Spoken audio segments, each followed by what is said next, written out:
आगरा की भीड़ भाड़ वाली गलियों में जहां जिंदगी हर कोने में मचलती थी, वहां रमेश रहते थे। रमेश एक मध्यम आयु के व्यक्ति थे जो कभी अपने परिवार का गर्व हुआ करते थे। वह एक कुशल कारीगर थे जिनके हाथों से बने संगमरमर की कारीगरी के नमूने लोकल और पर्यटकों के बीच बहुत प्रशंसा पाते थे।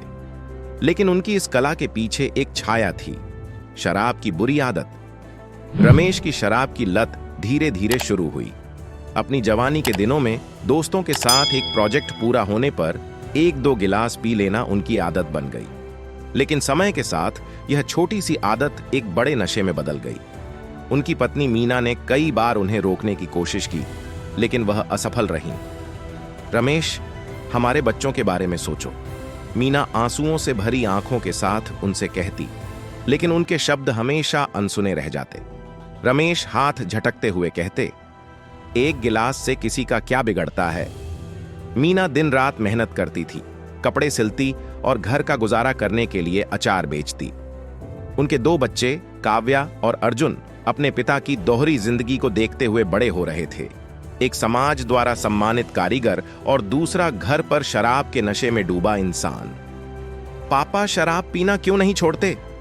एक दिन छोटे अर्जुन ने पूछा। मीना के पास इसका कोई जवाब नहीं था। काव्या, जो बड़ी बहन थी, ने अपने छोटे भाई को इस कड़वे सच से बचाने की कोशिश की। हम सब ठीक कर लेंगे अर्जुन, वह कहती, अपने ही दर्द को मुस्कान के पीछे छुपाते हुए। एक दिन रमेश नशे की हालत में घर लौटे। हाथ में अखबार का एक फटा हुआ पन्ना था। वह सरकारी कलाकारों की एक प्रदर्शनी के बारे में बड़बड़ा रहे थे जो दिल्ली में आयोजित होने वाली थी। यह उनकी बिखरती जिंदगी को सुधारने का एक मौका हो सकता था। उन्होंने मीना से वादा किया कि वह शराब छोड़ देंगे और इस प्रदर्शनी के लिए एक मास्टरपीस तैयार करेंगे। हफ्तों तक रमेश ने शराब को हाथ भी नहीं लगाया और अपनी कला में पूरी जान लगा दी। मीना ने एक बार फिर उम्मीद करने की हिम्मत जुटाई। बच्चों ने भी अपने पिता में बदलाव देखा। घर में फिर से परिवार के खाने का आनंद लौट आया और हंसी खुशी की गूंज सुनाई देने लगी। प्रदर्शनी से एक रात पहले रमेश ने अपना काम पूरा किया। एक शानदार संगमरमर की पट्टी जिस पर चांदनी रात में ताजमहल का चित्र उकेरा गया था। मीना, जो चमत्कारों पर विश्वास खो चुकी थी, भी इस सुंदरता को देखकर दंग रह गई। प्रदर्शनी के दिन सुबह सुबह रमेश अपनी कृति के साथ निकल गए, वादा करते हुए कि वह अच्छी खबर लेकर लौटेंगे। लेकिन घंटे बीत गए और रमेश का कोई पता नहीं चला।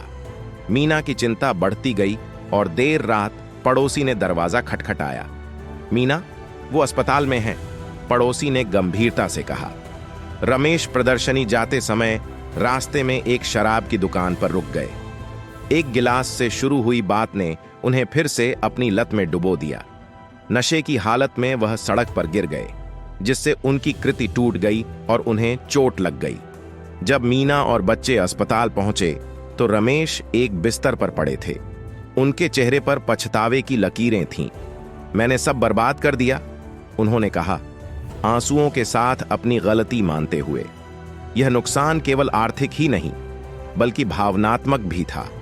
रमेश की इस हरकत ने परिवार की उस छोटी सी उम्मीद को भी चकनाचूर कर दिया जिसे उन्होंने बड़े जतन से संभाला था।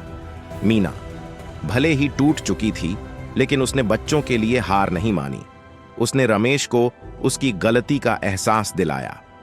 अगर तुम अपने लिए नहीं छोड़ सकते तो कम से कम इन बच्चों के लिए तो छोड़ दो, उसने कहा, काव्या और अर्जुन की ओर इशारा करते हुए। पहली बार रमेश ने अपने परिवार के दर्द को समझा।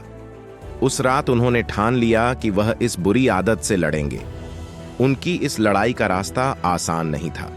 कई बार वह फिर से फिसले, लेकिन उन्होंने हार नहीं मानी। महीने साल में बदल गए। धीरे धीरे रमेश ने अपनी कला और जिंदगी दोनों को संभालना शुरू किया। उनकी पिछली गलतियों के निशान भले ही मिट नहीं पाए, लेकिन वह उन्हें हर दिन याद दिलाते थे कि उन्हें किस कीमत पर यह सब हासिल हुआ है। उनकी कहानी अब पूरे मोहल्ले में एक सीख बन चुकी थी, कैसे एक बुरी आदत जिंदगी को तबाह कर सकती है, लेकिन अगर इंसान ठान ले तो हर हार को जीत में बदला जा सकता है।